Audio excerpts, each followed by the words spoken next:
अपकिरण की माप की एक और विधि है चतुर्थक विचलन। इससे पहले हमने क्या पढ़ा था? अंतर चतुर्थक विस्तार, IQR। ठीक है, अब हम पढ़ेंगे QD यानी कि चतुर्थक विचलन, क्वार्टाइल डेविएशन। क्वार्टाइल डेविएशन क्या होता है? ठीक है ना, ये बताता है कि एक्चुअली में जो औसत दूरी होती है, जो एवरेज हम निकालते हैं, वो पहला फर्स्ट क्वार्टाइल और थर्ड क्वार्टाइल से कितनी दूर स्थित होती है, इसको कैलकुलेशन करते हैं। जहाँ पर चतुर्थक विचलन को कैलकुलेट करने का फार्मूला होता है, नॉर्मली हमें Q3 और Q1 तो निकालना ही होता है। वो जैसे पहले बताया था क्वेश्चन में, बिल्कुल सेम वैसे ही निकालता है। क्वेश्चन अपने नहीं देखा है, डिस्क्रिप्शन में दिया हुआ है। तो क्वार्टाइल डेविएशन का फार्मूला बता रहा था मैं। तो फार्मूला होता है क्वार्टाइल डेविएशन यानी कि चतुर्थक विचलन, शॉर्टकट में बोलते हैं QD बराबर Q3 माइनस Q1 अपॉन 2। ये फार्मूला हो जाता है इसका। वहीं पर क्वार्टाइल डेविएशन के बाद इसका गुणांक भी निकालना पड़ता है, यानी कि चतुर्थक विचलन गुणांक, चतुर्थक विचलन गुणांक इंग्लिश में बोलते हैं कोएफिशिएंट ऑफ क्वार्टाइल डेविएशन। ठीक है, इसका फार्मूला होता है Q3 minus Q1 upon Q3 plus Q1। ठीक है, ये फार्मूला हो जाता है इसका। अब इन दोनों एक ही क्वेश्चन में दोनों पूछा जाता है कि क्वार्टाइल डेविएशन निकालिए और quartile deviation coefficient of quartile deviation निकालिए। ठीक है, अब एग्जाम्पल के साथ बताता हूँ किस तरह से कैलकुलेट करते हैं। राइट, जैसे एक क्वेश्चन दिया हुआ है व्यक्तिगत श्रेणी का, इंडिविजुअल सीरीज में, कि निम्न समंग से चतुर्थक विचलन तथा उसके गुणांक की गणना कीजिए। जहाँ पर महीने दिया हुआ है 12 महीने हैं, 12 महीने में उसकी आय कितनी है। आय का मतलब ये हुआ, ये एक्स है, यहाँ पर फ्रीक्वेंसी गिवन नहीं है। ये ओनली महीने जो है ओनली एंड ओनली एक सीरियल नंबर होता है, इसका कोई मतलब यहाँ पर नहीं है। बस इसको बस ये ध्यान में रखेंगे। महीने कितने? 12। इसका मतलब हमारे पास जो n है, n बराबर कितना हो गया? 12 हो गया। अब यहाँ पर हमें निकालना है चतुर्थक विचलन। फार्मूला क्या बताया था? Q3 minus Q1 upon 2। तो हमें Q1 भी चाहिए और Q3 भी चाहिए। तो सबसे पहले Q1 और फिर Q3 निकालेंगे। तो फार्मूला क्या होता है Q1 का? Q1 बराबर हो जाता है n+1 अपॉन 4th पद। ठीक है, तो n कितना है? 12 प्लस 1/4 यानी कि 13/4। तो ये हो गया 13/4 बराबर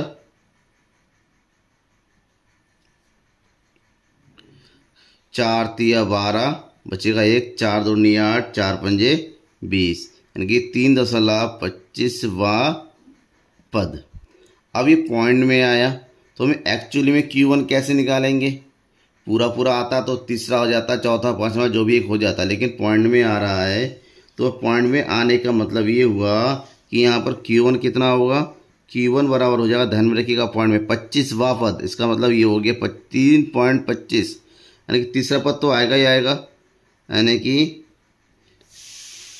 30वें पद का आकार जितना भी दे रखा है, जैसे कि 40 प्लस 25 मतलब 1/4, यानी कि 1/4। अगर 5 आता तो 1/2। तीसरे के बाद 4वें पद माइनस जो तीसरा पद, 30वें पद का आकार उससे माइनस कर देगी। इस फार्मूला लगाएंगे क्योंकि पॉइंट में आ रहा है। तो ये तीसरा पद कितना हो गया यहाँ पर? 40, 1/4। चौथा पद कितना हो गया यहाँ पर? 41 माइनस 40। ठीक है, ये हो गया 40 प्लस 1/4 गुणा 1 बराबर 40 प्लस 0.25 यानी कि 40.25। ये हो गया हमारा Q1। ठीक है, Q1 निकाल लिया। अब क्या निकालना है? अब निकालना है Q3। देन Q3 का फार्मूला हो जाता है 3n upon 3 n+1 bracket upon 4। ठीक है, जो भी आएगा उसको कैलकुलेट कर देंगे। n+1 ऑलरेडी हमने कितना निकाला था, 13 गुणा 3/4 यानी कि 39/4। तो ये कितना आ जाएगा, 9.75वां पद, ये आ गया। तो यहाँ पर कौन सा हो जाएगा, सेम वही मेथड, Q3 बराबर कितना हो जाएगा, 9वां पद। पॉइंट से पहले 9 आया तो 9वां पद कितना है, 43। 9वां पद ले लेंगे, यानी कि 9वां पद प्लस 75वां कौन सा होता है, 3/4। तो 3/4 गुणा 10वां पद बढ़ा यहाँ पर तो माइनस 9वां पद। सेम वही चीज़ यूज़ करेंगे हम। तो 9वां पद कितना हो जाएगा यहाँ पर, 43, 3/4। 10वां पद कौन सा हो गया यहाँ पर, 44 माइनस 43। तो ये हो जाएगा 43 प्लस 3/4 गुणा 1। तो ये हो जाएगा 43 प्लस भाग करेंगे 25, 25 × 75 यानी कि 0.75। ये हो गया 43.75। Q3 आ गया। ये रहा Q1 और ये रहा Q3। आप फार्मूला अप्लाई कीजिए। पहले क्या निकालेंगे, क्वार्टाइल डेविएशन यानी कि QD। QD का फार्मूला होता है Q3 माइनस Q1/2। Q3 हमने निकाला जस्ट अभी निकाला 43.75 और Q1 हमने कितना निकाला था, ये आया था 40.25 भागा 2। तो माइनस कीजिए तो हमारे पास कितना मिलेगा, 3.50/2। 2 से भाग कीजिए, 2 × 2 बच्चा का 1, 2 7 14। तो 1.7 और ये हो गया 2×5 10। ठीक है, ये हमारा क्वार्टाइल डेविएशन हो गया। हमें जो गुणांक भी निकाला पूछा गया था। ठीक है,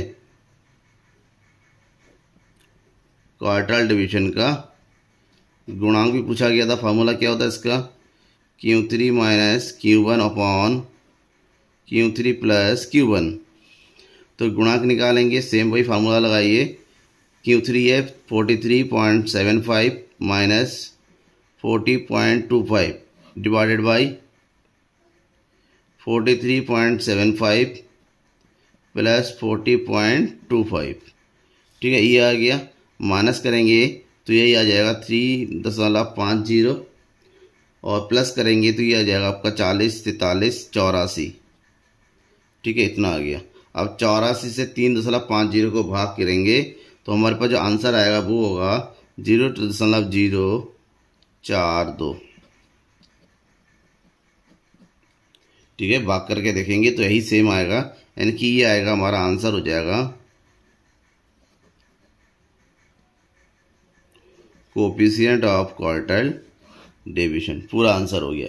ये कौन सी विधि थी, ये थी हमारी व्यक्तिगत श्रेणी पे। व्यक्तिगत श्रेणी पे हमने लगा, इंडिविजुअल सीरीज पे लगाया। ठीक है, अब दूसरा क्वेश्चन है खंडित श्रेणी का।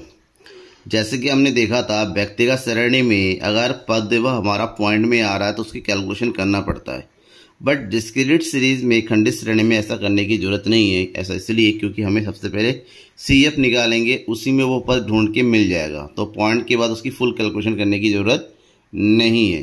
तो क्वेश्चन क्या है, निम्न क्रमांक से चतुर्थक विचलन और गुणांक की गणना कीजिए। और ये हमारे पास डेटा दे रखा है जहाँ पर आकार जो कि होता है x और आवृत्ति यानी कि f दोनों दिया हुआ है। पहला काम सेम वही करना है, खंडित श्रेणी में जहाँ फ्रीक्वेंसी होता है इसको हमें कन्वर्ट करना होता है CF में। ठीक है, कन्वर्ट करने का तरीका मैंने बार बार बताया है, जैसे कि माध्यिका में करते हैं सेम वैसा ही करेंगे यहाँ पर भी।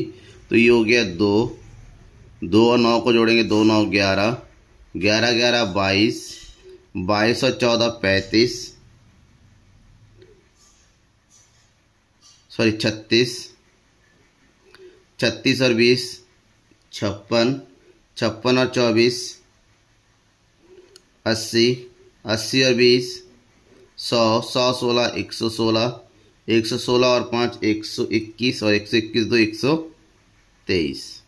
ठीक है ना, ये जो पद आया लास्ट में टोटल ये हमारा n हुआ। ठीक है, यानी कि n।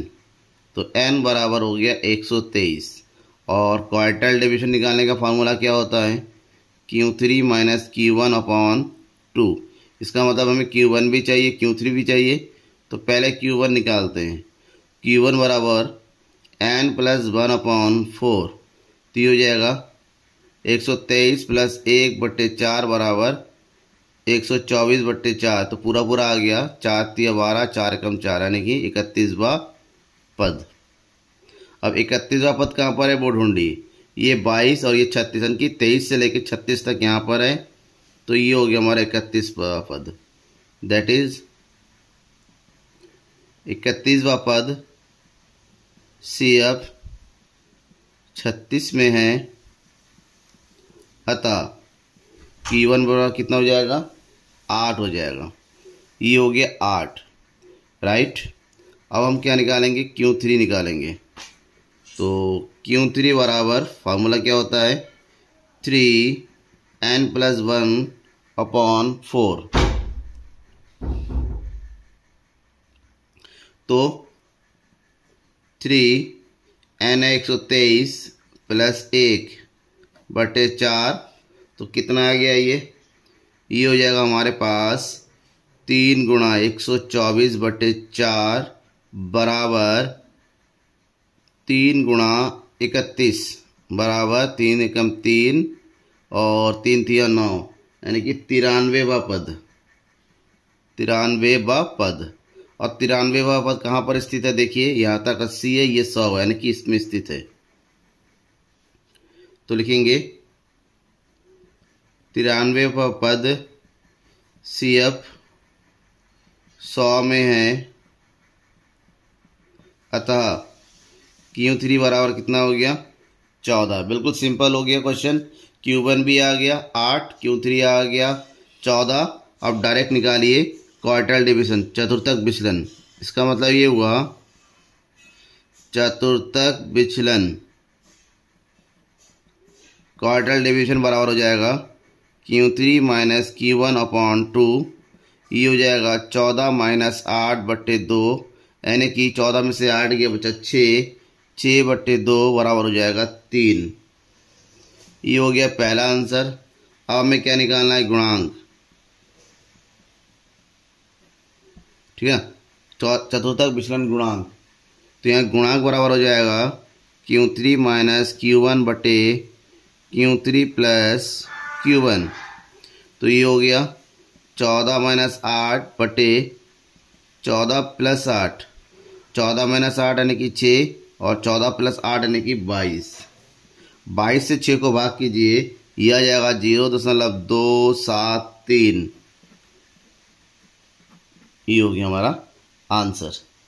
ठीक है, पूरा कॉन्सेप्ट क्लियर हो गया आपका। कोई डाउट है कमेंट बॉक्स में कमेंट करके बताइए। और हाँ, सब्सक्राइब नहीं किया है चैनल को अभी तक, सब्सक्राइब जरूर कीजिए और शेयर जरूर कीजिए अपने दोस्तों के बीच में। Thank you everyone.